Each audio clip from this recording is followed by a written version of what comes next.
Okay, good afternoon, everybody. This meeting is being recorded. And welcome to this very exciting session presented by the LivEx scholars with lived experience through making the shift. We'll be getting started in just a few moments, but I want to make sure that we give everyone a chance to log in and get comfortable. So officially, we will get started in about 2 minutes. So, this meeting is being recorded. Once again, welcome to this very exciting session presented by the LivEx scholars with lived experience partnership through making the shift. This session is entitled Policy Shaping Through Lived Experience, Techniques for Changemaking. I wish to note that before we get started, that assuming there's no objection, this session is being recorded for future training. Please feel free to private message me and we can sort anything out if you have any questions or concerns about that. My name is Jada Dubois Bursey. My pronouns are she and her, and I'm today's session facilitator. And yes, you heard that right. My last name is Dubois Bursey. For the sake of full disclosure, I wish not note and I begin to really like today's speaker. Wow, he wrote that wrongly. And I'll get into his biography in just a moment. But first, a bit about me. I'm 35 years old, visual artist, and I'm from Kingston, Ontario. I'm currently residing in Mount Pearl, and I am a painter, clothing designer, and entrepreneur through my own companies, Delirium Productions and Concrete Angel Apparel. I am a recent addition to the Making the Shift committee, and as well as a member of the Lead Table for Equal Voice, Newfoundland and Labrador, aspiring model, musician, and volunteer with the Mount Pearl Street Friends Initiative. I'm also currently studying to become a medical transcription technician. My resume isn't quite as developed as today's speaker, but I am working on it, and it's an exciting time. This is my first time facilitating a session like this, so bear with me. I'm pretty shy in person, so I don't plan to do too much talking if I can help it. That said, I do invite you to follow me on Instagram at Jada Modeling and follow my art page on Instagram as well and Facebook at Delirium Productions Artwork. I'm always excited to make new friends. And now our speaker. Leigh Bursey is a 35-year-old activist, journalist, and researcher, also residing in Mount Pearl. Leigh is a former 3-term municipal politician and international bestselling author and reporter on homelessness. Leigh is a first-year university student at Memorial University, a former homeless youth, a shelter worker, and provincial housing officer. He is also a member of the Scholars with Lived Experience Advisory Committee at Making the Shift. Leigh is also the co-founder of the Brockville Street Friends and currently attempting to launch the Mount Pearl Street Friends as well. Leigh is a dedicated ally to the LGBTQS+ community and has worked on advocacy campaigns regarding pride, enhancing public transit, making communities more youth-friendly, free access to feminine hygiene products in all city facilities, and of course, housing and income security and homelessness. Lee's done more than work on his own campaign. In fact, he briefly worked on the Obama 2012 campaign in North Carolina with Canadians for Obama. Leigh is on most social media platforms and invites you to follow him, tweet him, add him to your network, and add him as a friend. He's also a big nerd who loves Batman. This is how today's going to work. Leigh is going to present on some important topics such as talking politics and lobbying politicians, maximizing your elevator speech, and rallying decision makers on issues affecting your community. He also hopes to help you build relationships with changemakers, craft meaningful narratives by exploiting each other's strengths and leverage small successes for larger victories. If you have any comments or concerns as we go along, post them in the chat and I will do my best to make sure that Leigh receives them and answer them That said, I will ask that audio questions are saved until we hold a proper Q&A at the end of the session. I'm not going to have too much more to say before I turn it over to Leigh, but I wanted to cover a few things first. We don't have a formal break time set up during the session. As for some, it is already late in the day, and Leigh tends to talk fast to begin with. If you feel like you need a break, be sure to do so quietly, and remember that our hope is to record the session. Should you miss anything, hopefully we can catch up to speed. Please make sure your microphones are muted, and also a huge thank you to Elaine and everyone involved in providing us this opportunity to learn and teach together. As a young Canadian with my own First Nations ancestry, I would also like to take this time to do a formal land acknowledgement before I turn this over to Leigh and we continue. As he and I are both sitting at our kitchen table, in beautiful Mount Pearl, Newfoundland, we will be acknowledging the unceded territory on which we sit. We respectfully acknowledge the land on which we gather and as the ancestral homelands of the Beothuk, whose culture has been lost forever and can never be recovered. We recognize all First Nations peoples who are here before us, those who live with us now, and the 7 generations to come. As First Peoples have done since time immemorial, we strive to be responsible stewards of the land, to respect the culture, ceremonies, and traditions of all who call it home. As we open our hearts and minds to the past, we commit ourselves to working in a spirit of truth and reconciliation to make a better future for all. Special thank you to First Light St. John's, who provided the template for this acknowledgement. And now, without further ado, take it away, Leigh.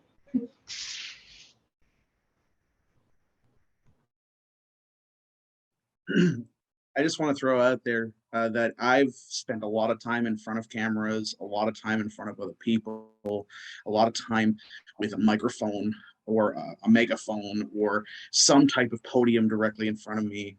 And frankly, Jada, you covered a lot of detail in a very brief amount of time. While it's very difficult sometimes to feel confident in these settings, especially when you're new to it because you tend to read from the paper more directly, I have to say I'm very proud of my facilitator today, who also happens to be my wife.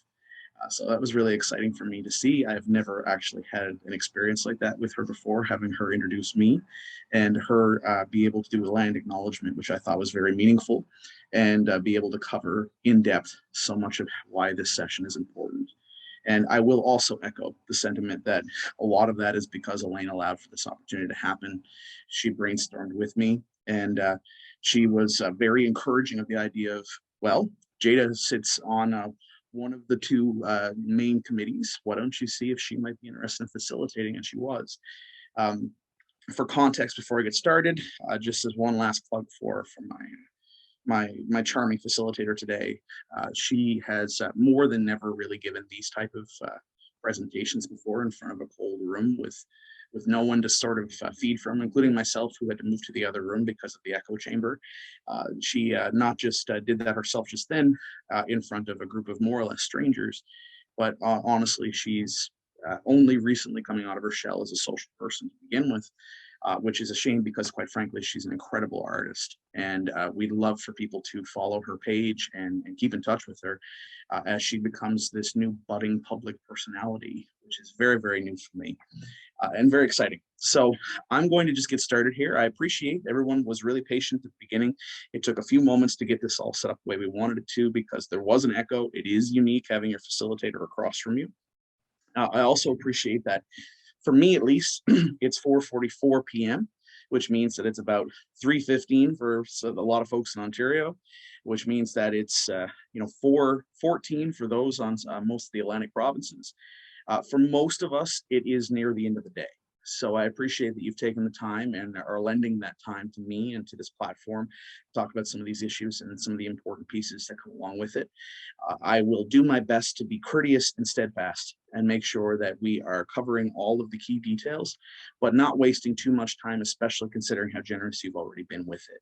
Welcome to my home, which is an exciting piece for us and not uncommon in the COVID-19, post-COVID-19 world. A lot of unique opportunities have been put in front of many of us to take part in learning that we might never have done 10 years ago when everyone had to commute to different spaces. And I've been able to make great friends with a lot of people in this group.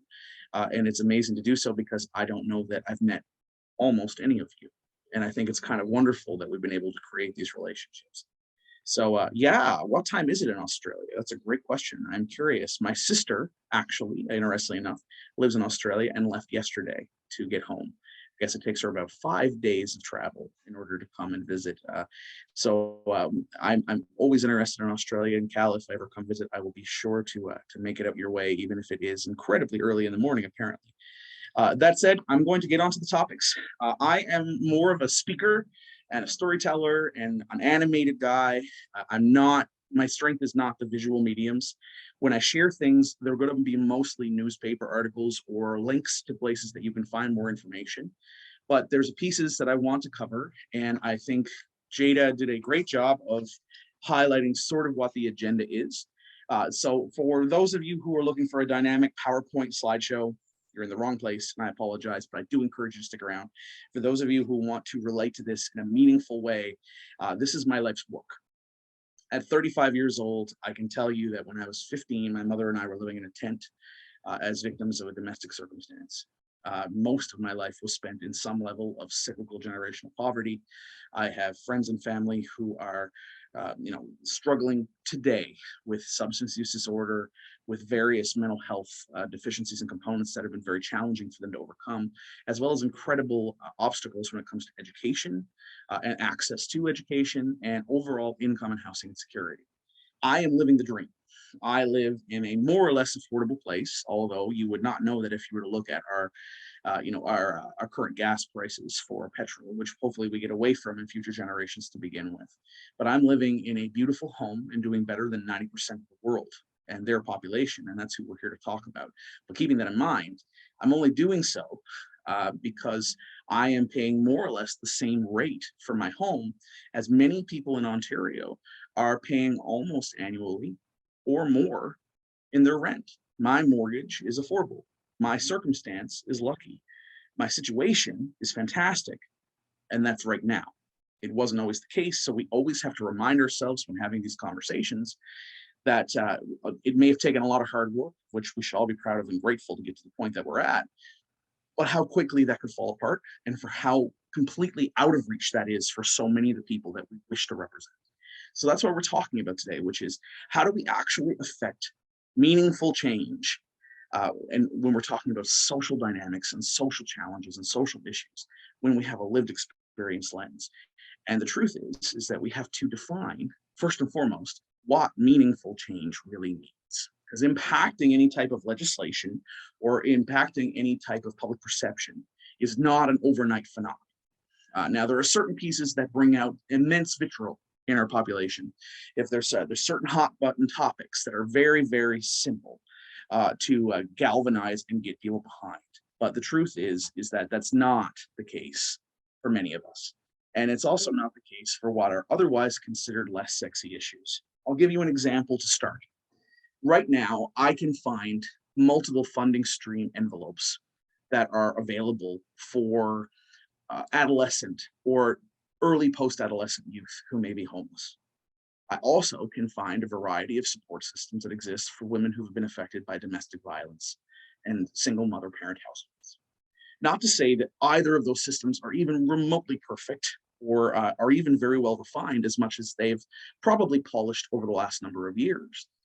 You look at the previous Conservative leadership, not this one so much, this one's a unique one, but when Aaron O'Toole was up against Peter MacKay, and there were 4 candidates, and one had basically no social policy at all, Mr. Sloan. And then we had Ms. Lewis, who had some very challenging social conservative views, but generally had some policy that aligned as a woman of color who was a leader within her community, whether or not I agreed with her, which I didn't.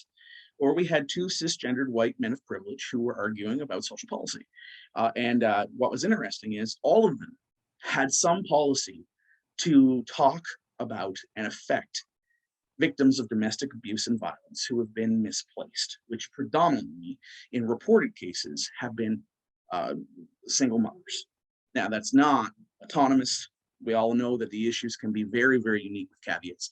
It doesn't change the fact that on a statistical level, this is a sexy issue for a politician to attach themselves to, because it's easy to be empathetic to something that we all on a societal level should and generally do believe is atrocious, which is that no one should be victims of violence, and we should not live in a world where someone is remarkably disadvantaged because of circumstances beyond their control. Now, we know that that's not the reality. However, the reason why I bring this example up is I couldn't find one single piece of policy amongst all of these leadership contestants who were running to become the leader of the opposition for the Party of Canada in a minority government with a less than popular prime minister. None of them had policies that would positively impact a 25 to 55-year-old man who had been involved with the justice system. Other than the occasional mention of social enterprise, I was struggling to find anything of value. And the reason why is because we do have, as I've mentioned in previous sessions, a pre-existing bias against people who we believe have screwed up their life in a way that they had control over. What happens in this is how unfortunate this becomes when we talk about the complexity of homelessness. As a society, some of the hardest to serve in our population are people who continue to have roadblocks put up in front of them. I'm going to be a less kind, less jovial, less congenial, and less sincerely passionate and committed person to a better outcome if every single corner I am met with a brand new hill to climb and people who continue to tell me that I should do better for myself. How many times have I heard the same people make two completely counterintuitive arguments? An example, well, they did it to themselves. I'm tired of paying for those freeloaders. They should go get a job. How many times have I heard that in my political life? And then my response to them is, well, would you give them a job? Will they have a criminal record? No? Okay. So in other words, you don't want someone with a criminal record working for you. However, you also don't want to pay for their existence. When do we stop paying for our mistakes? When do we stop paying for the circumstances that we find ourselves, at the mercy of? Well, everyone makes mistakes. Lots of dumb decisions in my past, lots of questionable decisions in my current, and no doubt that will continue as part of human nature, as well as part of the just experientialism of life. Circumstances can dictate and change in any possible situation. And we know for a fact that good people have done bad things and vice versa. So understanding that, you have an entire demographic of people who you don't see any politicians attaching themselves to, in spite of the fact that there's still a growing population of where this issue continues to lie today. And I think that it's important that we have this example to kickstart our conversation today. And the reason why I say so is because here is an example where, again, it's so easy to be empathetic when you can attach yourself to the issue. If you grew up to a single mother, you might be more accustomed to saying you want to support. And that might have nothing to do with your socioeconomic background, your gender identity, or your circumstances today, as much as you have tremendous respect for the person who reared you and brought you into a circumstance. And you have frustrated feelings about some of the people who've hurt them along the way. And it might be harder to attach yourself to people who you struggle to identify with. We know that these are minor examples of much more large issues. I'm talking about microcosms, and by no means would I ever hope to generalize. And if I do by accident, I absolutely greatly apologize. The purpose of this conversation is we need to talk about how to influence those change makers to make uncomfortable decisions that sometimes heed very limited rewards on a political level that are remarkably unpopular with people they don't dramatically identify with. That's a very difficult cake to bake. And I promise you, at the end of this session, you will be a mixture of frustrated and hopefully inspired. Because the fact is I don't have one particular simple answer on how to address some of these societal shortcomings, because some of these, as I've mentioned, come from long-standing prejudices. But those prejudices exist in other ways too, and we need to take some cues from those who have been remarkably effective at using their lived experience with their obstacles and their societal, socioeconomic oppressions and turning them into calls to action on an activist level. And I think to myself, currently we talk a lot about Black Lives Matter. We talk about a lot about some of the every child movements we've seen when it comes to residential schools. We talk a lot about feminism and guerrilla feminism, which was remarkably important, not that long ago, and is equally important today. Every time you see an image of Premier Kathleen Wynne and someone is more focused on her sexual preference and her teeth and her glasses than they are on whether they agree with her policy or not. And this is we still a long way to go, but we have to take cues from those who have stood on the front lines. It was a lived experience of women who had been harassed in the workplace that helped galvanize corporations and unions and workplaces to change. It is absolutely the pride movement that has happened here in this country and internationally, but definitely here in this country, that people still question the validity of today. And isn't that a solved issue? Categorically not, because there's other lived experiences that are happening all over the world that would indicate that it's just as important today as it was before. Because I can't think of one time I've ever had to worry about my health or safety or life simply because of my sexual preference. But in other parts of the world, that is a death sentence. So of course we march for them too. And of course we should, because we're talking about humanity and building a more inclusive, safe, congenial society. But who did this better than transgendered drag queens of color who marched, in the first Pride Parade and galvanized these movements, taking the vitriol head first into a brand new element of the conversation, recognizing the dilemma doesn't go away and the education is ongoing, but understanding that it does sometimes take those like myself who have all of these podiums that I mentioned earlier, stepping back and encouraging others to step forward. But we have to get to that point first, which means it has to be on the agenda. And that's where this is painful. So we're going to get to the first topic: talk politics, lobbying politicians. As someone who spent 3 terms in municipal government, but also worked on federal leadership campaigns, federal campaigns, managed them on very limited resources, worked on provincial campaigns, worked on apparently on international campaigns, and have been a part of a lot of different campaigns that are not just succinct to a politician or a political strike. I've had memberships in the Green Party. I've had memberships in the Conservative Party, yes, to vote for leaders. I've had memberships in the Liberal Party, the NDP. I have worked with people from all different sides. And on top of that, I also was a left of center, totally messed up young guy running a social justice narrative with every campaign in a very, very affluent, very white, very Christian conservative community where my local MP and MPPs were getting 70% of the vote. That meant dealing with a lot of people who didn't see the world the way I did. How do I maintain any level of success in there? Well, it's not about my success. It's about the issues that you stand on. What we find most times is, as a general population, people will vote for a politician that they disagree with if they believe that the person who they disagree with means what they're saying. Because all of us have been jilted and jaded by systems that have not proved to be transparent. So we know anyone who's a Politico or speaks in those echo chambers around those siloed voices.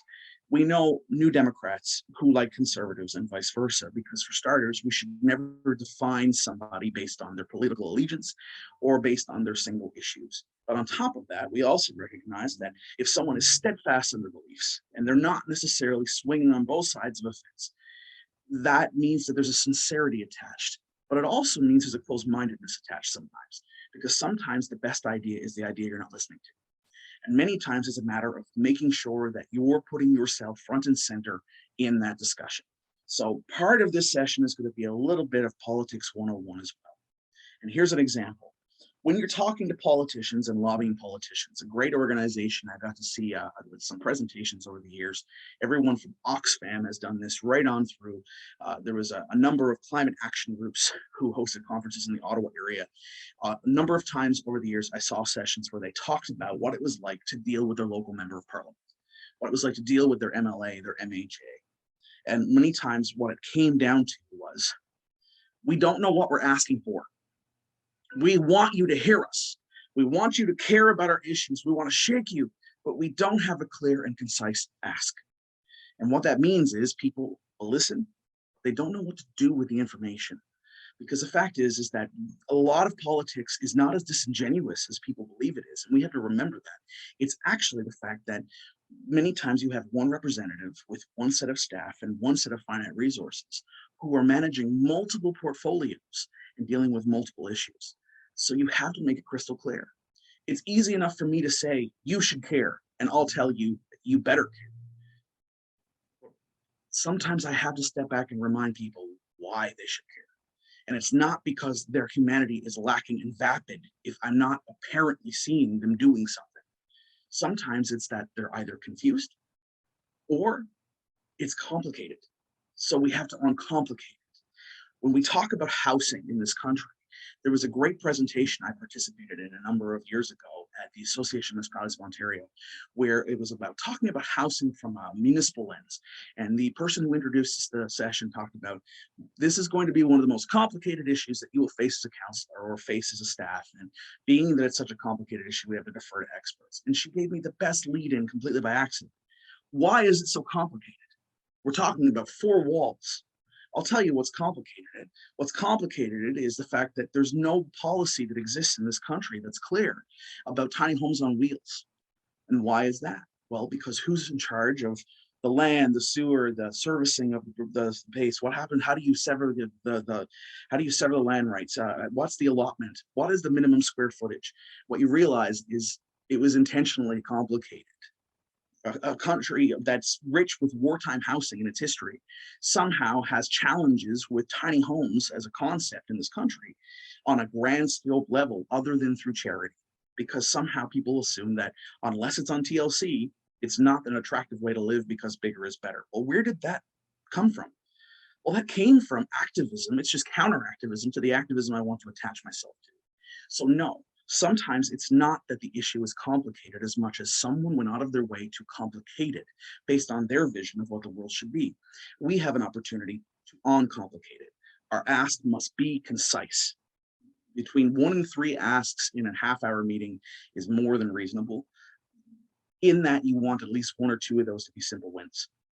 The fact is that if you want, we had a great conversation with Elaine just a little while ago about an event she went to where, the MP or the MHA of that day was so excited to be there for the photo op, as if that's such a bad thing. And I had to sort of say, I wish they were involved because they wanted to be, but at the same time, they brought eyes to this cause. They brought eyes to this attention. And in the process, it stroked their ego, if it was that, or maybe it was that they're looking for political brownie points, or that they're just trying to obviously do everything they can to be as sincere as possible and be pulled in a million different directions.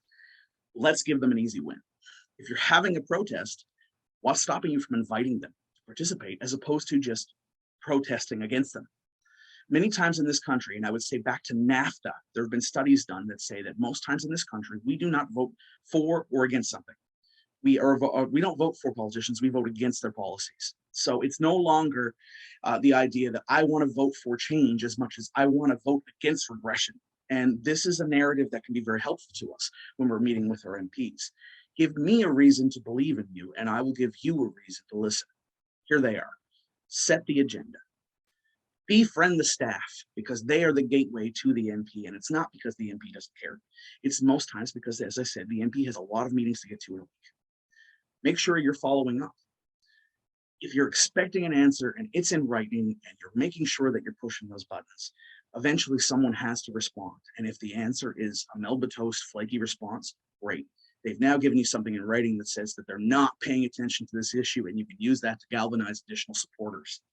On top of that, help them find the win for them and appeal to more than just emotionality. All of us have issues that we care about. Working with limited funds, limited structures, and the systems that exist, sometimes we have to recognize that we're not going to get everything we want, but we could get something that could remarkably change someone's life in a positive way. And the biggest one is make sure that you're managing your time. The biggest mistake that I've ever made and biggest mistake I've ever seen others make when they go meet is they get a half hour and they spend half that time talking about, hey, how's your grandkid doing? I heard that they are playing hockey with mine. Oh, that's a great team. All of a sudden you realize 10 minutes of your meeting is gone. Politicians are very accustomed to doing this, which is I'm going to work the room and I'm going to take up that time in that space. Don't allow them to. hey, I would really love to talk to you about you and your kids another time. I think it's great that all these great things are going on in the community. However, there's some people falling through the cracks in this community, and I have some wins for you. I have some easy issues for you to attach yourself to that I think would make for a greater good. And this is where I want you to start. And this is what I want to talk about. And I also want to follow up with you and know how I could be involved in helping make that change happen, even from the sidelines. And then when can I meet with you again? When should I expect correspondence from you? If I don't hear from you, here's the date I'll follow up on. And I will schedule another meeting with your staff. By the way, your receptionist is absolutely excellent. They're an incredible administrative assistant. I got to know them and their kids in the hallway. And all of a sudden, you have built a foundation that many other activists are not as successful doing. Then it's maximizing your elevator speech is another big piece of this. And why is this important? This is probably one of the best examples I can give in this session, and I think it's important. Everything is a soundbite, but that doesn't mean the issue doesn't matter.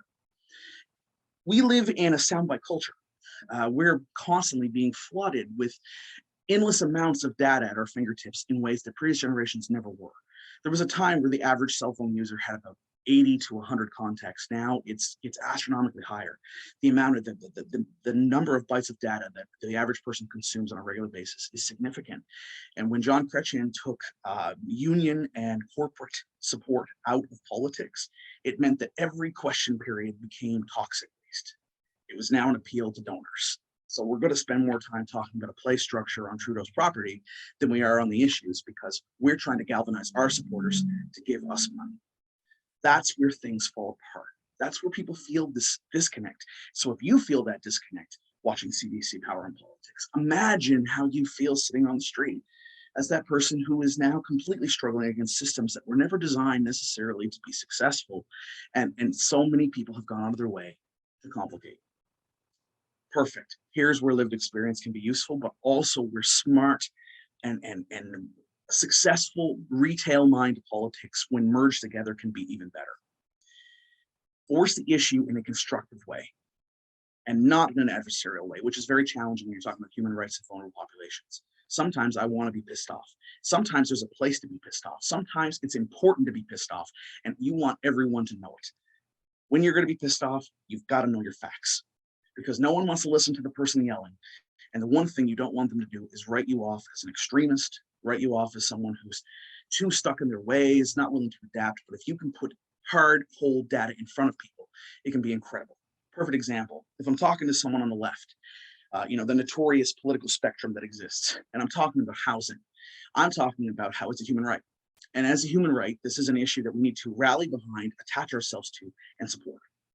If I'm talking to someone who's more centrist, I would probably focus more on the fact that we have a very rich history of social programming in this country and of housing when it comes to wartime housing and the development of national housing strategies and the National Housing Act, and being proactive. But if I'm talking to those who are a little more conservative and they're focused on their pocketbook, I actually have an incredible opportunity to humanize an issue while also talking dollars and cents. The Ontario Nonprofit Housing Association put out a data piece, and I'm just going to paraphrase it, that said something along the line of, it costs X number of dollars for 100% rent geared income unit in Ontario versus X number of dollars for a shelter bed, X number of dollars for a long-term care home, X number of dollars for a jail cell, and an astronomical dollar figure for an emergency room. There's the crux of the argument to the person who might not see the world the way that I do. Okay, great. You don't want to pay hand over fist for this. You don't see the value. You think that this person has some, personal responsibility. You feel that inflation's getting hard, times are tight, the middle class, the upper class, people are struggling. Okay, great. How about this?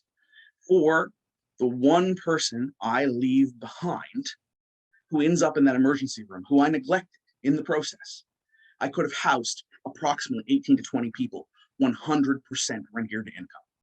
Now that is absolutely bang for your buck, friend. If you're looking for a conservative argument, here's your conservative argument. It's money better spent. It's money well spent. It's more efficient use of money. And more importantly, it's not just the one person who risks getting left behind. If I don't house the 20, it's all 20. And then the number is an astronomical figure that you as a taxpayer do not want to have to wrap your mind around. Oh, and by the way, you can also do something really meaningful and effective for those people who are being housed, because you've already said from the previous conversation that you're not really up for hiring the ex-convict. Well, notice on the continuum, I said the house comes first, then the shelter, the long-term care home. and the prison cell. Save money in your court justice system as well, so that it can be focused on issues that matter as opposed to petty issues that sometimes come from desperation. And then you can include, from my experience or from my friend Joe's experience, all of a sudden you're turning their ear to what matters to them, but you're also humanizing the issue. I know the facts. I can get to you on a conservative level. You want to talk dollars and cents? Let's talk dollars and cents as to why this should matter to you. Now that I have your attention, here's why it should have mattered to you to begin with. Rallying decision makers on issues affecting your community is not a simple concept, but it is an important piece of all of this. Again, we want to talk about those wins. Now, in history, I can come up with multiple examples of how lived experience has affected policy. Colby's Law in Ontario was a great example of a conservative cabinet minister who was pushing for more concussion protocols when it comes to high school sports. Colby was a person. This is a lived experience example. Now, when I'm talking to that MPP, I have to make sure that we're talking about someone else's lived experience in a way that's meaningful. How do you get attention when your issue isn't on any social agenda?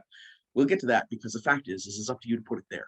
What I'm trying to do is make sure you minimize, or maximize rather, the effectiveness of the time that's put in front of you, but you still have to get to the goal. And I think that's a fair point, Elaine, and I will get to it, I promise, and don't let me forget. The fact is, politicians are looking for quick wins. Let's talk about an election cycle and recognize that none of them are concurrent. A minority government changes everything. People die, people retire, people move on to different stages of their life. People cannot fulfill, there's by-elections on a regular basis. If you were to look at the Liberal Party of BC, it has categorically nothing in common with the Liberal Party of Ontario, which is categorically very little in common with the Liberal Party of Quebec, because one is a catch-base and catch-all until recently in Quebec. Another is a very right-wing party, and another is pretty left in some of its views. You realize that if you're just talking to someone and you're just painting them as a liberal or a conservative, you're missing out. I live in a province where we recently had a conservative cross the floor to become a New Democrat, because our old school progressive conservatives have categorically very little to almost nothing in common with the Saskatchewan Party or the Wild Rose Party conservatives that we see popping up across the country. So don't ever just assume that because people are notoriously not attached to issues, that the issues don't matter to them, because first and foremost, their community matters to them. Whether it's because it's job preservation, and they like being an MP or an MHA or a councillor or a mayor, which is entirely possible. Guaranteed income, opportunity to make an effective change. There's definitely perks that come with it. It's also rewarding. Before we immediately typecast everyone as not caring about the issue, we should also recognize that most people, politicians are people too, and most times people enter, at least they start the race. They join the circus with the intention of doing something good. Whether or not we agree with what their version of good is, and that's up to us to make that change. So we got to remember that we need to invite them to the barbecue. When we're having an event in our local nonprofit housing corporation or our community center, it's important that when we invite them, we're also saying, we're not saying, it'd be great if you could stop by, let's take a picture for the local newspaper. Hey, we want you to come. I'd like about 45 minutes to an hour of your time. There's someone here you need to meet. And that's the opportunity to put your local person who has an incredible story to tell, who's dying for someone to listen to it, right in front of the person who needs to hear it. It's got to be more than, thank you for the table scrap, I'm grateful that you could stop by. Listen, I've done this. I've done this from, campaigning myself, 10 stops in a day. But the issues that mattered most to me are the ones that I was absolutely the most accustomed and attuned to being a part of. We need to make the issue matter. And the best way to do that is to encourage and empower that lived experience voice to be there in the forefront. And that might mean coaching and understanding that it's not about if they're rough around the edges. It's not about if the presentation is not as polished as it could be. Now, it's probably important they don't go up to that particular person who's giving them their time, tell them off, curse in their face, and say something belligerent. But it's probably also important that they do have their voice quiver, and they do vent their frustration, and they do say that the system's not working, and that they're expecting someone in that position of authority who's come for the cake and come for the hot dog to absolutely take an active interest in making change as well.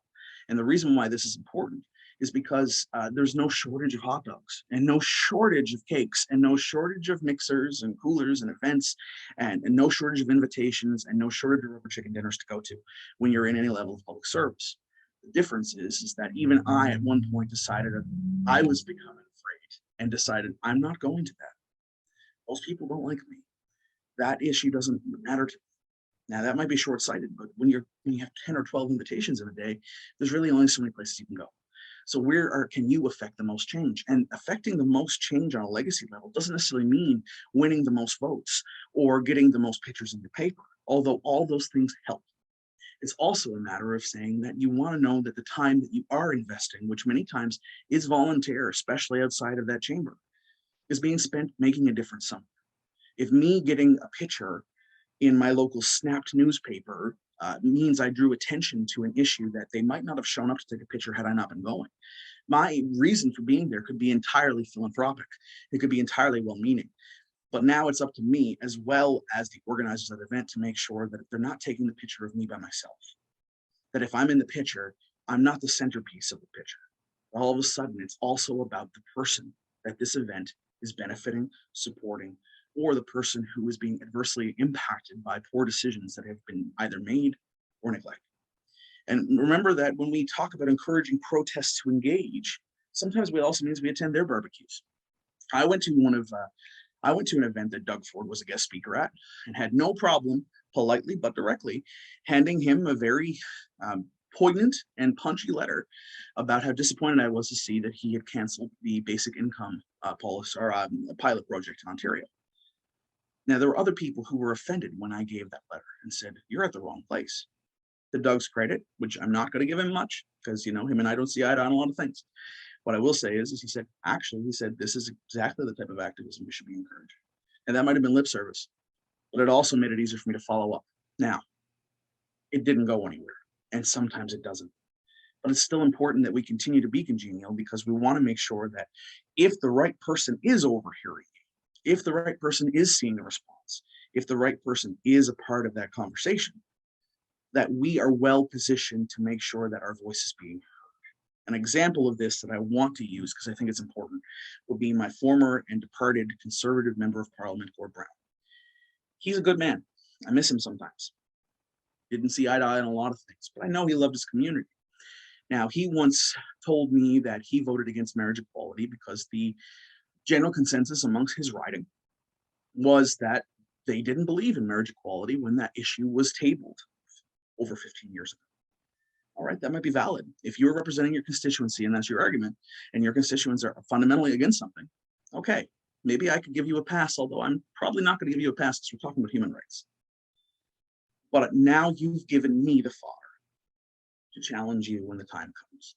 So when he became the chief opposition whip and we had a transgendered rights bill on the table, I was able to lobby him and say, "Ford, we want you to support this." And to him, he would say, "Well, why would I support this? I don't know that I don't know that the people who support me are going to really feel good about this. They might not be happy." And I thought, well, actually, the project would be great for you to lower their taxes, Gord. They're probably not going to notice each and every individual private vote you do. But you did come to the Pride Festival, and some of the folks who were there were frustrated and jilted that you were there because you had voted against their right to marry their spouse. Now, if this is all about how your constituents feel, times have changed. If you want to talk about representing your constituency, it looks different than it did. Now's an opportunity for education and inclusion. And now's one small, tiny step, one incremental victory towards mending some fences that you burnt along the way. To his credit, that's exactly what he did. He voted in favor of this bill, which was passing with or without his support, but it meant a lot to the people who saw that he was willing to, and he also wasn't the only person in his position within his caucus and within other caucuses who were able to learn from that experience, and you started to see a value shift. That now, today, we're starting to see a lot more demonization of transphobia and homophobia in our culture than we did even just 20 years ago. That isn't Gord's responsibility. That was changemakers. That was lived experience. That was people saying, "You pissed me off. This isn't fair. And if you want to come and you want to raise my flag, eat my cake, and take my picture, the one thing you're going to do is listen to what I have to say." That's one of my favorite examples. And again, incremental. And I'll get to that word. Incremental is the key to this entire presentation. We have to remember that despite differences, most people do. So we have to learn how to build those relationships with change makers, find common ground.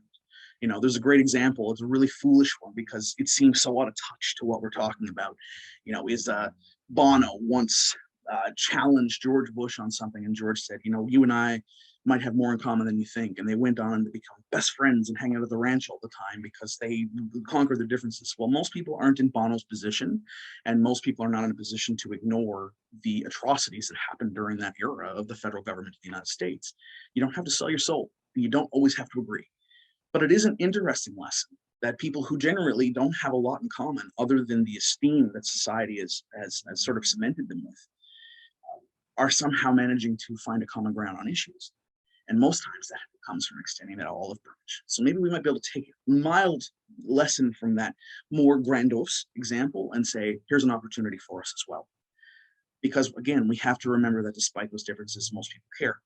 And remember that politicians are people too, but they're just often indoctrinated. And we also have to remember that in many systems, the change makers who are addressing policy and shifting policy and appointing policymakers and appointing deputy premiers and appointing deputy ministers of portfolios who are then in charge of staffs for housing and for public health and for social supports. Many times those people aren't necessarily free to vote as they would want to in their system, which is a massive flaw in our democracy. So that's why we need more people who don't look like our current democracy to stand up and be a part of that change. By putting their name on a ballot, even when it feels like a futile effort, to take that podium that you're offered and run with it, like this former homeless person did. And the advantage I have, I'm a white guy. I'm an Anglo-Saxon. You know, I'm able to speak a very clear and fluent, Canadian English. Maybe I had a lot of benefits that I didn't realize at the time, but I know that once I was elected to those positions, I also owed some of those people who elected me an opportunity to hear them. And I think that's a key piece to all of this is if we're not happy with how the current system looks, it's really up to us to make sure it doesn't look the same in 20 years. And again, taking a cue from the Pride movement and how a massive the shift of appeal was in such a short time. Crafting meaningful narratives by exploiting each other's strengths is a massive piece of this. Sometimes taking a backseat is important. If you have a compelling storyteller at the front of your issue, you will have a better outcome. So we can't muddy the details. We have to control our narrative because there is a such thing as bad press. If you host a big protest that nobody comes to, it does sometimes look to the decision maker as though no one cares about the issue.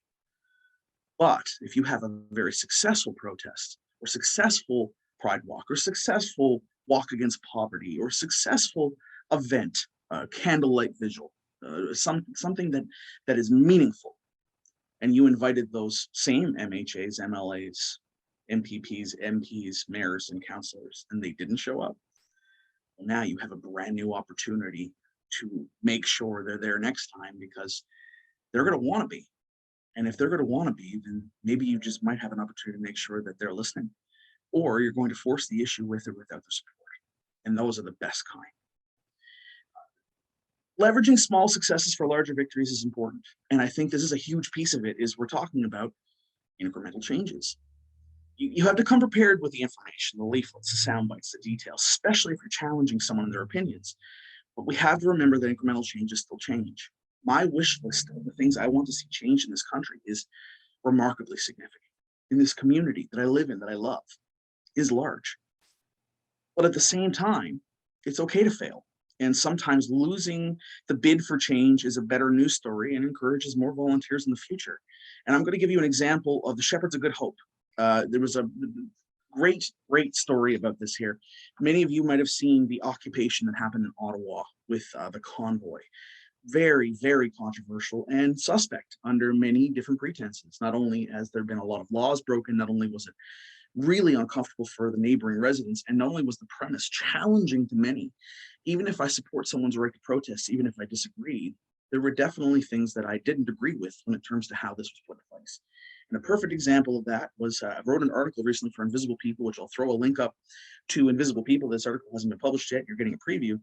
You know, opinions on the legitimacy of their grievances may vary, but the right to protest is protected under the Confederation of Canada's Charter of Rights and Freedoms. And in fact, protesting for any variety of reasons in Parliament Hill is not uncommon, as we know. However, in this case, what was really unfortunate was on January 30th Global News paper article by journalist Aya Al-Hakim reported that Shepherds of Good Hope Executive Director Deidre Freeheit says that a rally against COVID-19 restrictions and the Liberal government's rolling the capitals downtown had disrupted social services and blocked road access to their shelter. Furthermore, it was noted that several protesters showed up at the soup kitchen and allegedly abused staff and volunteers while demanding to be served. The situation rolled over with convoy participants and supporters targeting the shelter staff with unwanted aggression. And the staff were at first reluctant to engage.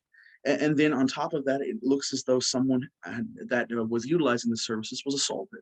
This is a terrible story, except that it was able to galvanize a remarkable response that included somewhere in the neighborhood of $750,000 in donations in the weeks that followed the original harassment and assaults, with the bulk of raised dollars being earmarked for the building of new supportive housing units.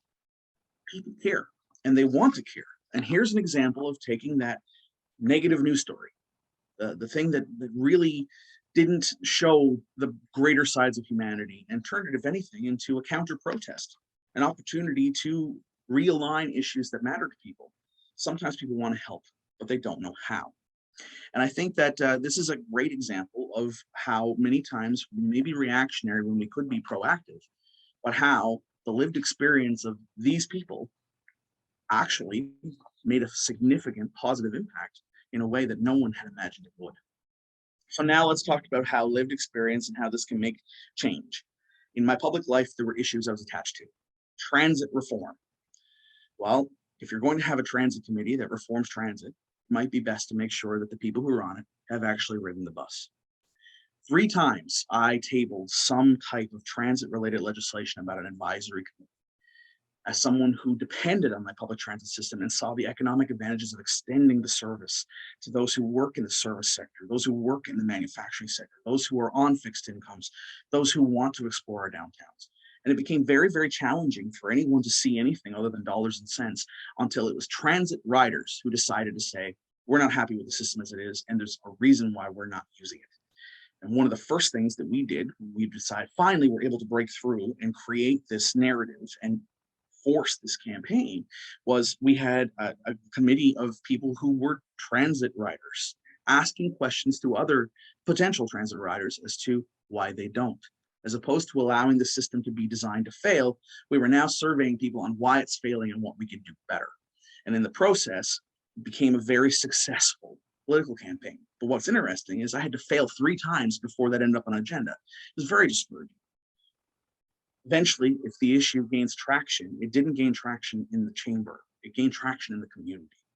And when the community spoke up for what it wants its dollars and cents spent on, and the people that fall through the cracks when the services aren't strong, the politicians have no choice but to listen. Feminine hygiene products in your public-facing spaces. I campaigned on this. I don't have a uterus. This isn't my issue. I probably am not the person at the forefront of this issue. But I do have a wife, mother, people who matter to me. So back to what I said about trying to relate. Here are the 3 pillar pieces of that campaign pitch, that elevator speech. 1, I can make an argument to those on the right end of the spectrum that this is good for tourism.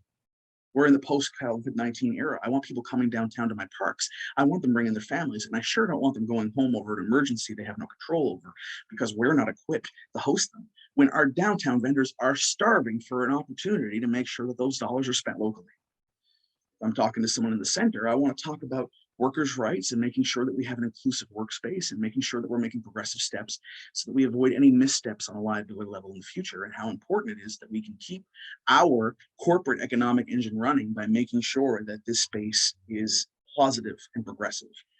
And then to those on the left, it's very simple to say that for some people, it might be the only place they can access those products safely and freely, and we want to build an inclusive community. three different arguments for the very same narrative. And a perfect example of how sometimes it's like beating your head off the wall. A colleague who, I shared a lot of time with said, I think people want their own choices as to which products they use, and I don't think we're in a position to tell them, so I'm voting against this.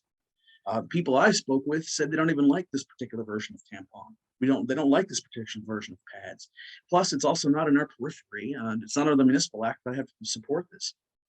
To which my response was, there's nothing in the municipal act saying that we need to put toilet paper in our stalls either. Pooping is not covered by the municipal act. However, everybody poops. So why do you think that one secretion, one bathroom related emergency or circumstance is more important? And how come it's only the one that you do too? Throwing it back in an empathetic way meant knowing what the municipal act said, anticipating the argument, but also appealing to reason. And appealing to reason in a meaningful way meant that the next time that debate was on the table, it wasn't his voice that we were hearing. It was those who said that this would mean for a more effective workplace, it would be a reason to bring their kids downtown, and it also meant to that person who was struggling that their life would be improved. This is a pretty incremental change, but it's one I hang my hat on with pride. I could talk about brothel pride and recognize the reason why that entire movement exists is because a young person in that community did not feel supported and took their life. And a bunch of pissed off young people who are truly the only people who've ever really positively changed the world in the most effective ways decided they were marching with or without our support because they knew the law and knew that they had a right to public demonstration, and all they had to do was make sure that the proper authorities were consulted and the proper permits were filled out, and they were doing it with or without our support. And eventually this turned into such a successful microtourism festival. What started out as something where there were literally church petitions against it turned into longest rainbow walkway in Canada, largest per capita pride festival in the entire province, people coming on, dignitaries from different countries, and the same business, vendors downtown who were against it at first thinking it was going to hurt their business, were then very quick to want to be a part of it because they saw the benefit to it. And whatever the reasons, whether we decide they're genuine or disingenuous, is secondary to the fact that my community that I lived in and loved is significantly better and more inclusive today than it was when that person didn't feel like it represented them at all. And sadly, in post-haste, their lived experience was a huge part of changing the template for this community moving forward. We see that in homelessness too. We see that with the Toronto Memorial. We see that every time that the conversation continues about terrible things that just happen in BC, some of the discussions that are happening across this country. We see it on a regular level. The difference is sometimes it's hard to see it in your community. So we have to make sure that we make these issues local, because ultimately all issues are local. Climate change is local, homelessness is local, poverty is local. These are issues that affect all of us, but it's important that we are able to articulate ourselves in a way that reflects that accurately. And I think the piece that I really want to talk about when it comes to leaving a legacy, which is a huge piece of this, is sometimes compassion fatigue plays a huge part in this too. Knowing and understanding our limitations. Sometimes they might not care, at least at first. Sometimes it's disappointing. I'll give an example. As I mentioned, it took multiple years for a transit advisory committee to be able to put a report together. That should have been, voted on many, many years before, and maybe the system wouldn't have been facing the deficits and almost taken off the road.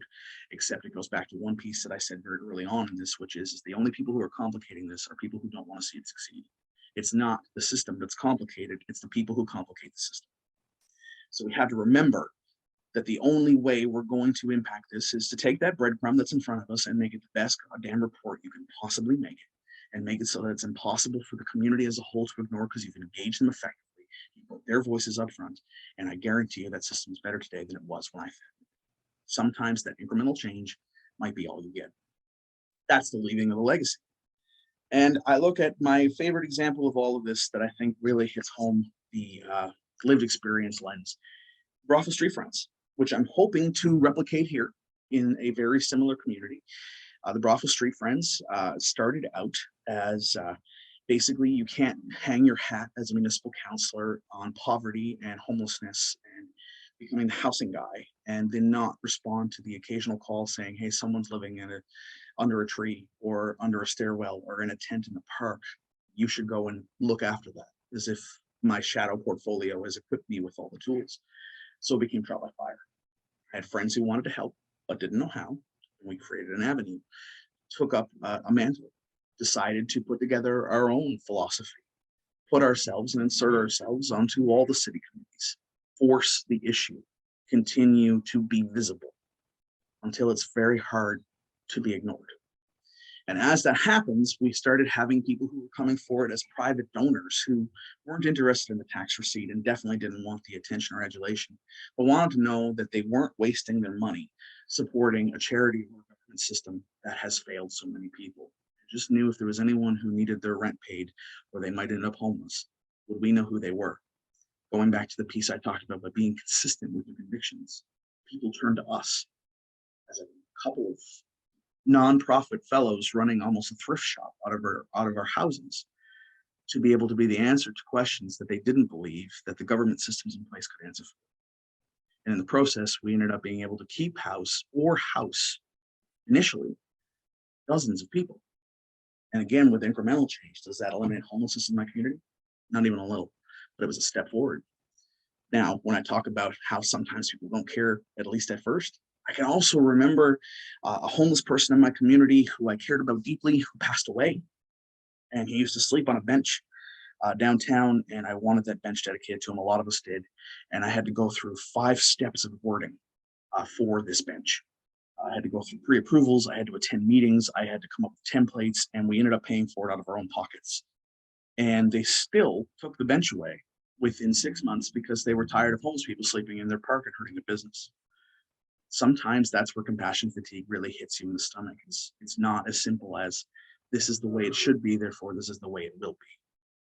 However, now you have yet another story, another opportunity to galvanize, to fundraise, argue, take a stand, to illustrate that disconnect. I'm going to share the screen here and show you guys a couple of these pieces and where you can find it. And I think that hopefully this is a good starting point to how your lived experience or the lived experience of those that you love, know, care about, work for, work with, or support can make an absolute fundamental difference. It's all a matter of getting it on the agenda, as Elaine pointed out clearly. And that's not a simple process because most times you're going to be hit with many roadblocks. But when you are, remember how many people you are fighting for are hit with even more roadblocks on a regular basis. If you can humanize the issue and find an easy win and stay consistent with your messaging, be the authority, never pretend to be the smartest person in the room, but know your stuff. Be challenging without being adversarial and look for opportunities to collaborate as opposed to alienate. You'd be amazed what you can accomplish. So let's see here. I'm going to try to share my screen. I'm not good at this, so I apologize if I mess it up. This is my screen. Okay, I hope everyone can see that. I have a number of pieces I'm just going to quickly show you folks. Let's see here. I have to figure out how to move my status bar. There we go. That makes everything way easier. So here is an example. This is an article from the Reporter and Times. This is called Homelessness in Brockville, and it was published in November 2020. And here is my colleague from the Brockville Street Friends out there in the 10 communities. This became not just a front page story, but was the first of 6 stories that ended up being published that told real life stories of homeless people who had been ignored. Whatever our opinions on lifestyle choices or opinions on the individuals themselves, what we did is we invited the person to participate. Eventually, they bit at the opportunity because they'd been dying to be heard. The reporter was eager to tell a story that other people had ignored. And when you find those collaborative voices, you take them.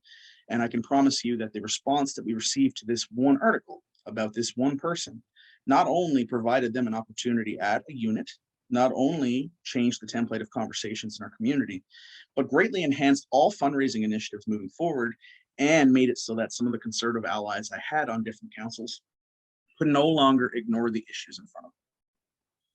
Here's a challenging one I didn't get to today. Brockville councillor going public about suicide. Charlie Angus, a Northern Ontario member of Parliament, wanted to put together a motion about an anti-suicide suicide prevention strategy on a national level. Coming from the northern communities he saw a lot of what happens when people are impoverished and struggling and the impact that it had. I asked him how I could help. He said, well, the motion's going to go forward. What we need to encourage people to share their stories and galvanize their MPs of all colors and stripes to participate. I thought the easiest way, or the most effective, I shouldn't say easy, there was nothing easy about this, but the most effective way to do so was to talk about my own depression and to say that I have, on more than one occasion, even as a counselor, attempted to take my life. What I did not expect from this level of lived experience activism was how many people would come up to me at my local multicultural festival or at a dinner with my grandmother and say that they had lost a son, or that they had lost someone and didn't know who to turn to, or that they felt great shame, or that that story could have been about them.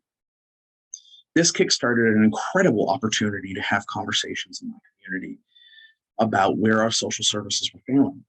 But it also meant, to some degree, risking being the martyr for the cause, opening myself up to criticism, and no doubt seeing less support in my last election cycle than once previous, because mental health is, for all the progress we've made in society, still a difficult story for some people to digest. Here's Brothel Pride. See this very round character here in the pink? Here he is with his beautiful mother and a number of other people. But you know what I found frustrating, although I love this picture?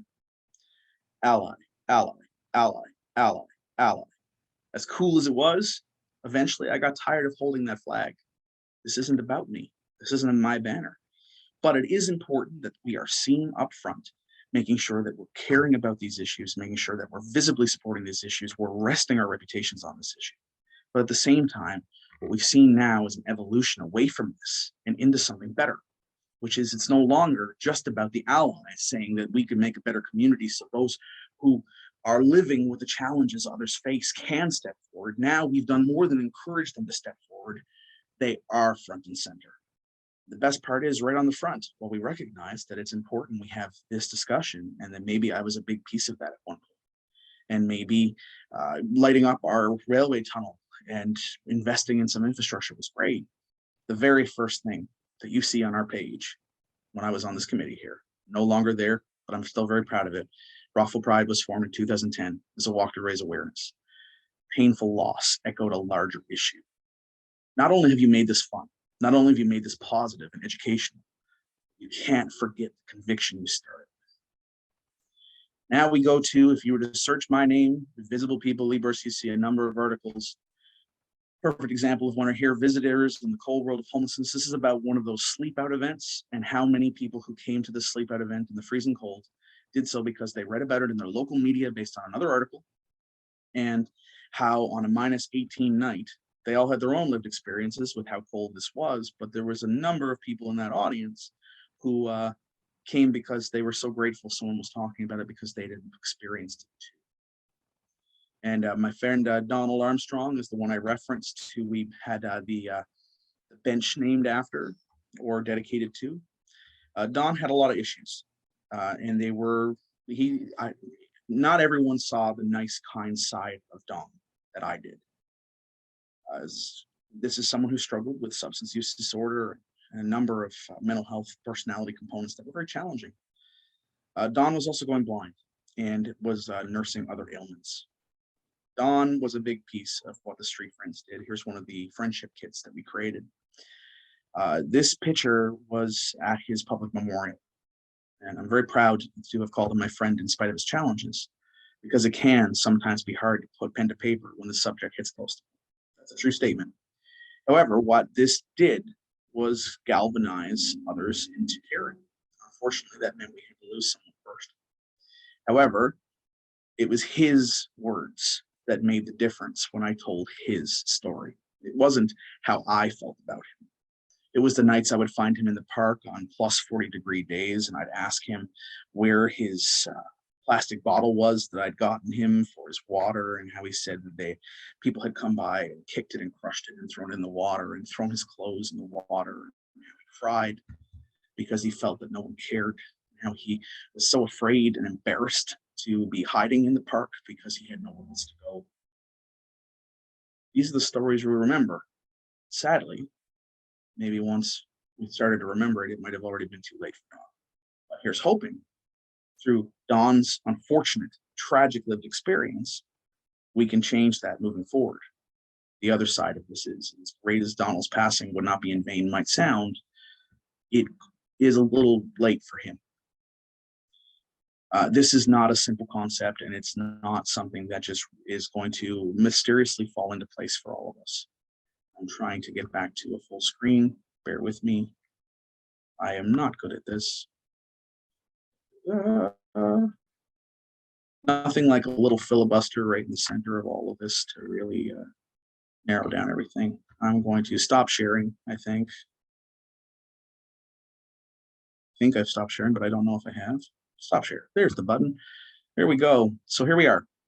I've come to the end of a lot of the things I wanted to show you folks and talk about, but I think it's important that there's some lessons here, which is that while it might feel like it's too little too late for some of us, and in some cases that's true because this is in many cases a man-made tragedy that's probably very, very avoidable.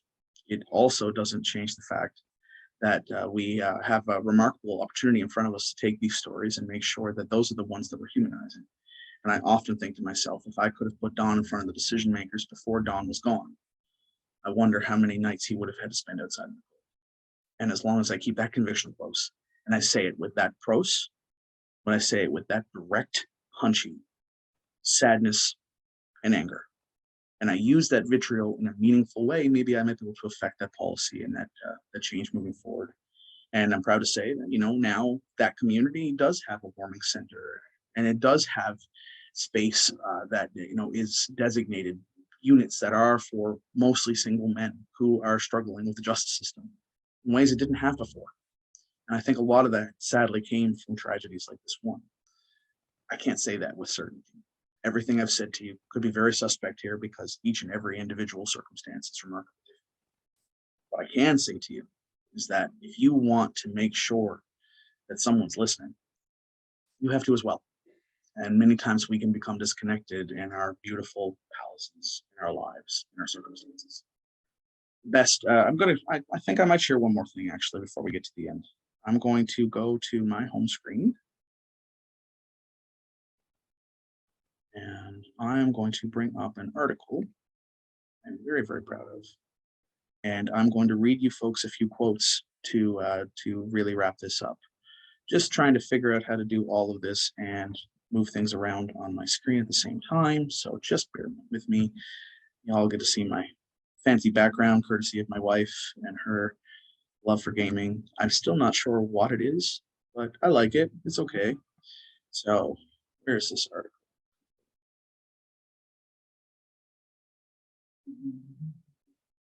Oh, don't do that.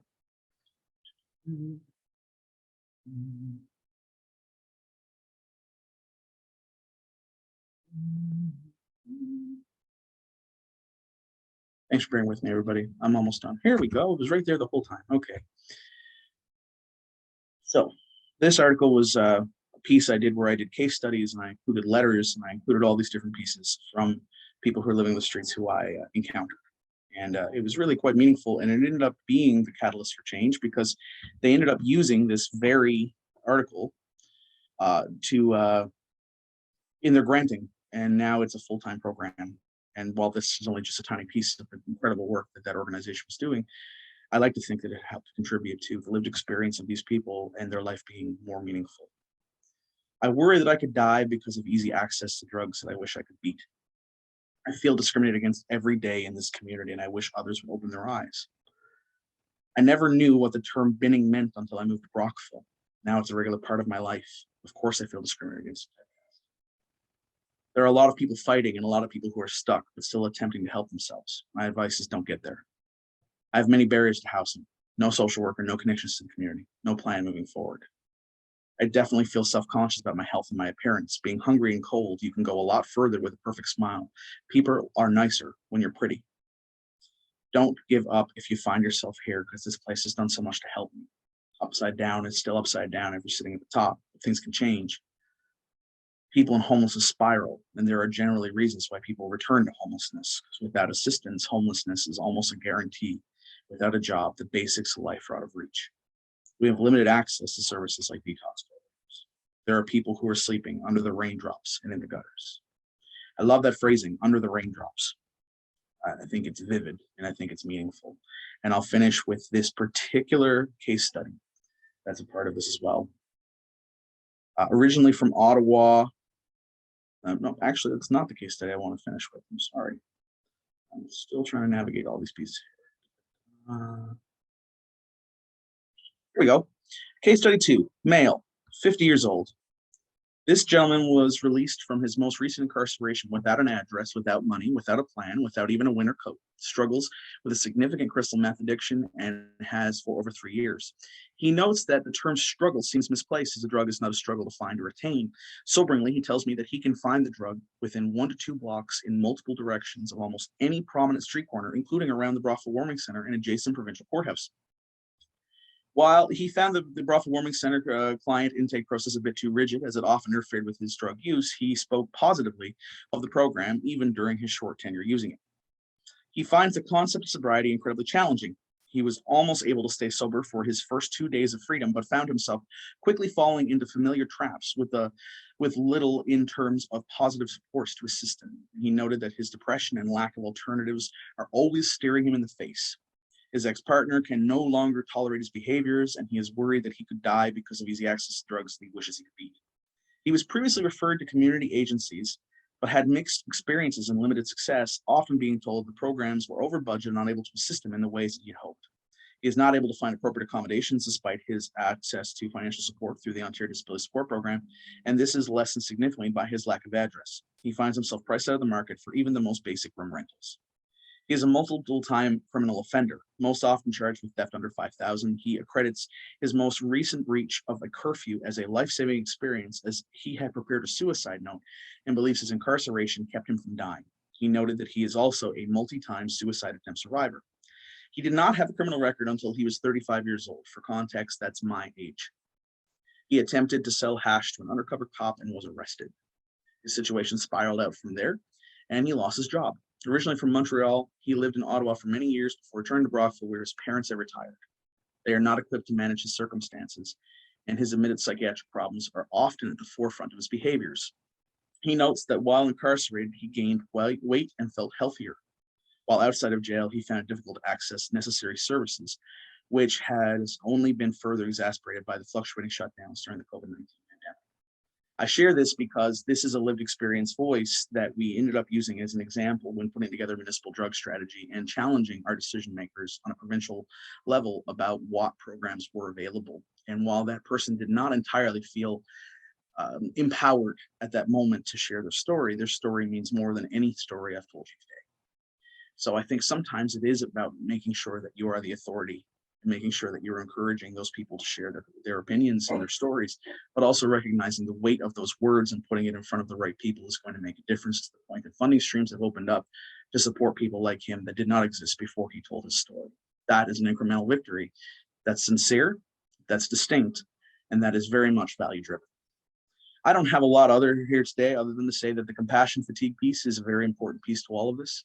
And I'm looking forward to an opportunity to answer your questions and make myself available. And if I don't have an answer, I apologize, but I'm very, very grateful for the opportunity to speak about something that I've dedicated my life to. And I hope that there's been some value and nuggets of this, at least, that you can see as useful when dealing with the parliamentarians and dealing with the politicos and the decision makers and the ministries, but also for those who you're trying to empower in the process. There's opportunities here to make sure that we're not just talking about our failures and our tragedies moving forward, but sometimes that means celebrating the small successes too. I'll turn it back over to the moderator and we will go from there. Thanks, Leigh. Could you do me a kindness and post the links to my pages and stuff in the comments? Pardon? Which were you referring to? Which would you like the links? Probably the art and the Instagram stuff. Oh yeah, sure. Yeah, no problem. Okay, so we've got a few minutes left, and first I'd like to thank Leigh for his very insightful information. And on behalf of the MTS LivEx Network, thank you for sharing your insights with us. So I'm gonna, before we go, want to open the floor up to any questions for Leigh. If you have anything to ask, feel free to chime in or type them in the comments box, and we'll get to them as they come.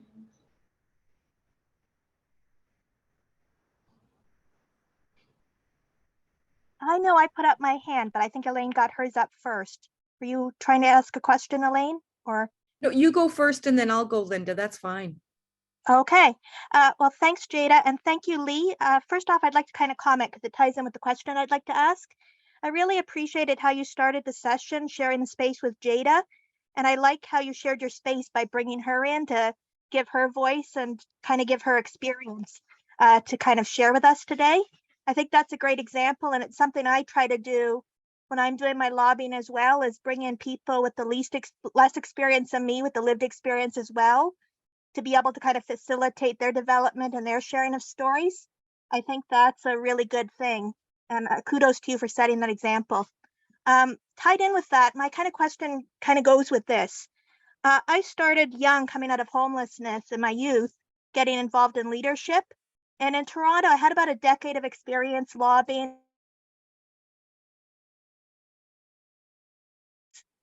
And what my question ties in, I've lived in Windsor now 10 years, and the same thing has happened, that I've ended up being known in the city and wear multiple hats.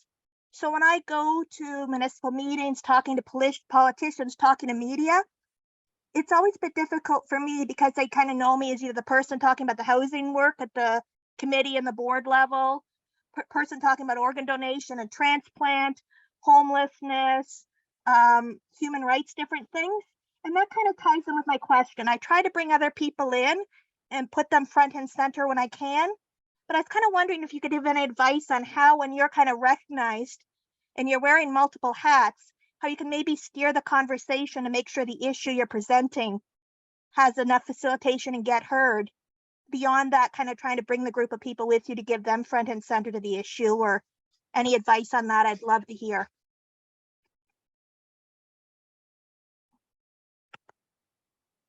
First, I'd like to say that's a very meaningful question and also a complex one.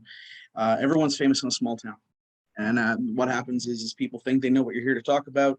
They associate you specifically with those one or two key issues. And sometimes it can be hard to get around either those personal relationships or get around the fact that people have tied you to specific ideas of you. And trust me, in politics, as a punk rocker, someone who's been through depression, someone who's not always been the best version of himself in public and has definitely struggled with many pieces, it can be difficult to get around that. I think that the biggest key of the response is outside of just including people and constantly creating this new tree of voices, this new umbrella of discussion, has to be understanding, again, your own limitations when it comes to, I have so much time, and again, I know that I have so much time to speak with you, and I need to speak with you about things that are important, regardless of what your opinions of me are.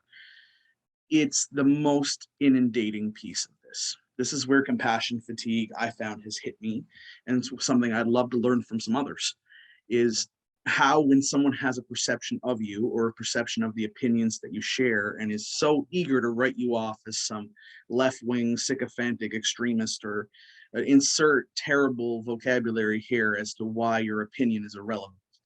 I think it's been the most challenging, because most times you're talking about real issues. I think in those cases, visualizations help. When I have gone into meetings with ministers or municipal partners, and I'm able to take the picture of that tent community that I snapped myself and put it in front of them and say, these people are struggling and we need to respond to them. Once that visualization is directly in front of people, it's very difficult for them to ignore it. The problem is that some of these are very sensitive issues, and they're also very difficult to constantly photograph. But I do find, in my experience, that that's where it's been most beneficial. It's not just about empowering people to speak. Sometimes it's a matter of painting the picture. The illustration has to be as clear and direct as possible so that it can't be ignored, no matter who is the one pushing it. And the best advice I ever received on a political level was, convince them it's your idea, or it's their idea. And that might sound disingenuous, but it's entirely fair. If I am able to convince the person that I'm trying to lobby that not only do they have the most to gain from this, but really by presenting multiple options and knowing which one would make the most sense and which incrementally will probably be the most significant, convince them that while I would like to see something else, if they want to spite me, here is an option that would be an easy win for them is going to be the key. Challenge, I got to be honest, is I don't have a proper answer for that question because it's been the most daunting and challenging thing I've ever been a part of as well. And I'm constantly looking for opportunities to figure out exactly where we could learn from this together. So Linda, I look forward to hearing your opinions on this too in the future. And maybe these are discussions we should be having at a future group is how do we get past our own individual reputations when dealing with decision makers? And how do we make sure that we're not typecast into certain boxes when the conversation is constantly fluid? But I find the visualization piece has been the most effective, at least for me in my experience. Thanks, Leigh. I'm going to put a link in the chat. I learned one way to talk to the people on the right was I was taking part in Fraser Institute post-secondary student seminars, and they are free to attend, and they actually offer honorariums for students who do it. And that's helped give me some insight in kind of the right wing kind of thinking to kind of make some of these arguments you discussed. I found that very helpful as kind of a follow-up on that, but thank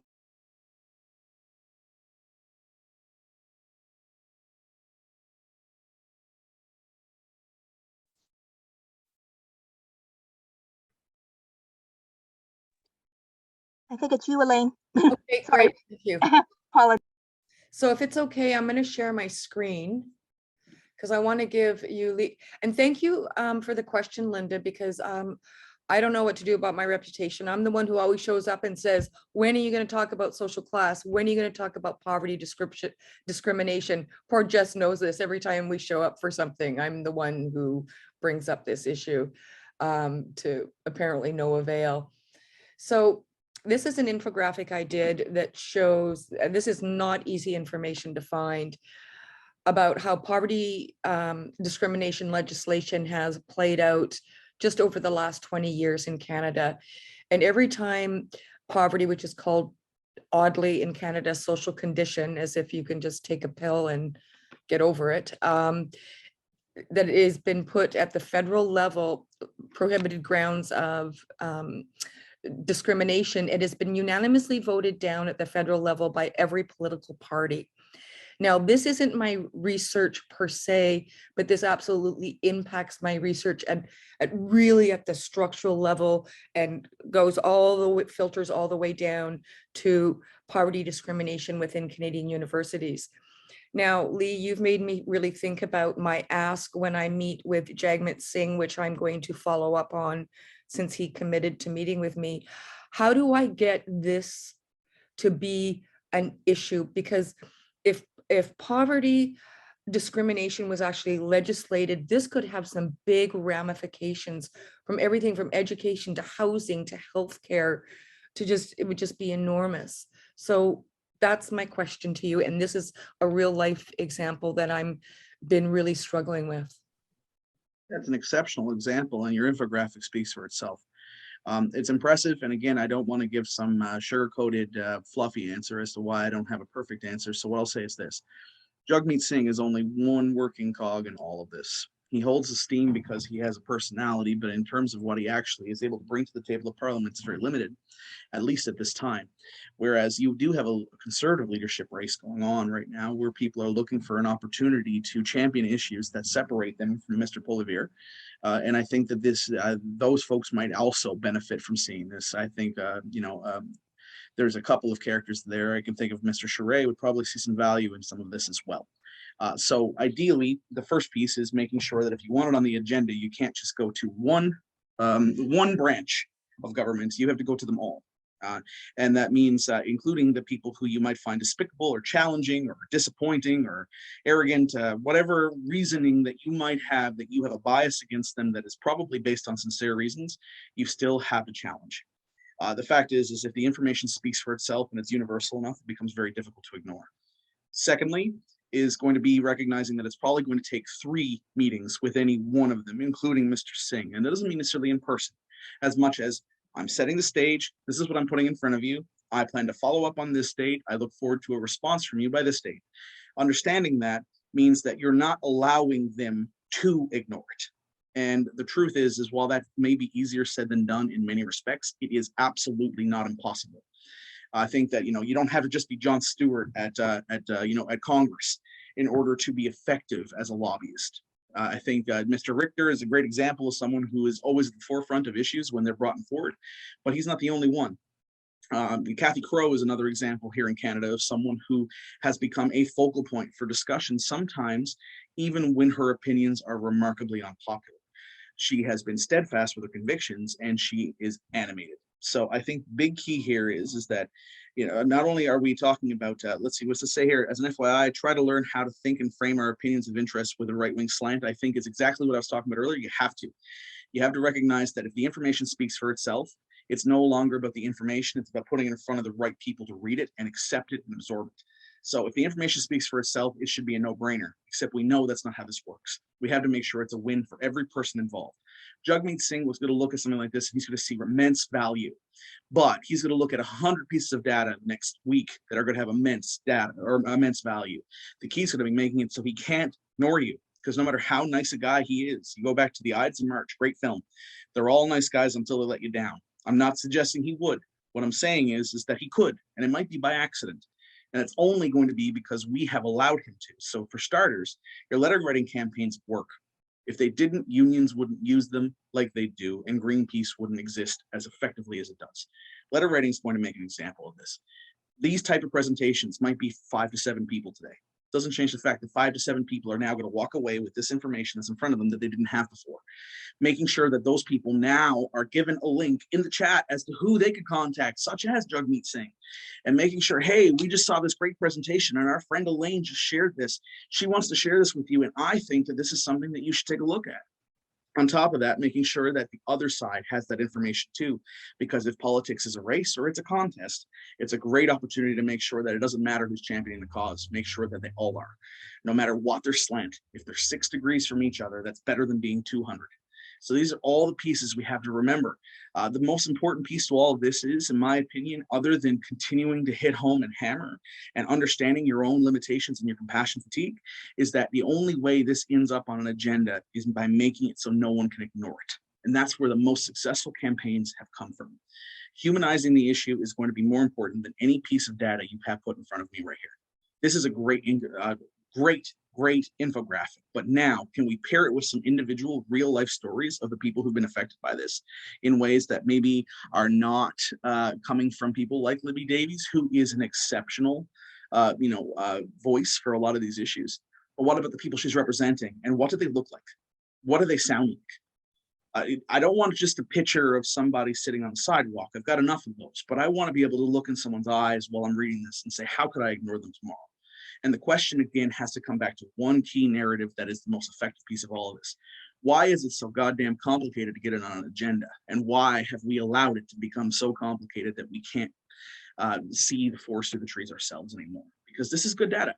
It shouldn't be that complicated to make sure this data is in front of the right people. But the key is making sure that we know who the right people are.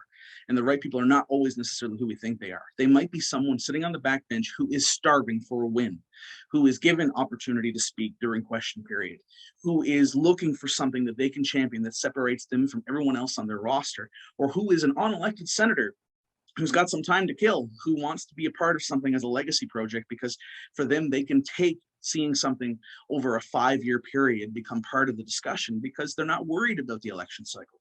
Sometimes it also means making sure that the individuals who are there are not by themselves. You've got to make sure that if you're reaching out to one, you're reaching out to the other, and you're reaching out to the other. And on top of that, you're making yourself the focal point so they can't ignore you, but you're also lifting up those others to join you in the race. This is a good start, but the big key is that plain and simple, it's going to take multiple opportunities of follow-up. The information might speak for itself to anyone who's paying attention, but it will not speak for itself if no one is listening. Thank you, Leigh. That is amazing. I think I'm going to be reaching out to you to get support with this. And Jess, if you don't mind including you in the conversation.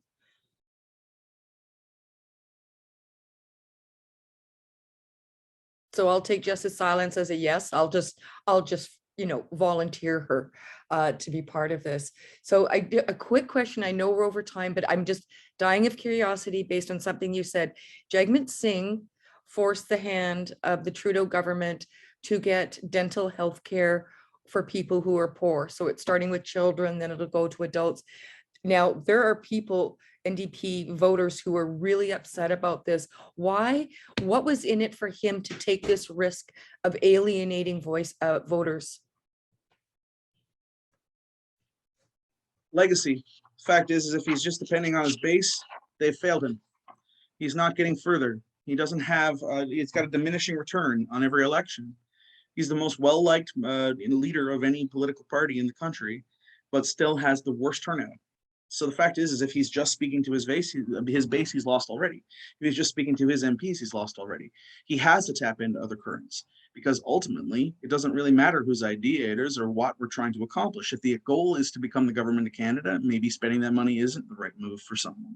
But if the goal is to do something meaningful with your time in office and use those lived experience voices, use those pieces of discussion that are so fundamental, and standing behind those principles, sometimes you have to die on the sword, because generally there are going to be conservative members and liberals out there and independents who are going to look at him and they're going to go, I respect him. I might just give him my vote this time. And it won't be just his base.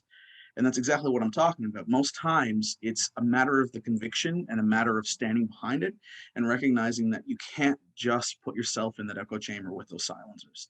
Otherwise, you're always going to be making the same type of decisions that have failed you before. In his case, he has everything to gain from pissing off his base, because his base are ultimately going to support him most times, 9 times out of 10, regardless, based on political persuasion.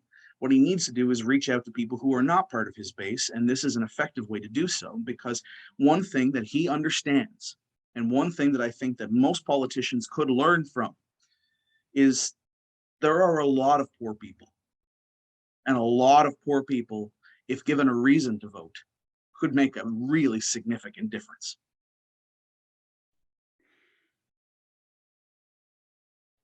Thank you. That's just, this has been an amazing session. Jada, I'll hand it back to you. Okay, so I guess that's all the questions that we have. I want to thank everybody who participated in today's session, and to you, Elaine, for helping to brainstorm everything and put it together. Thanks to MTS LivEx Network for providing this opportunity, and this was my first time facilitating anything, so you've all been really kind. So thanks again, and be safe, and make sure to take care of yourself.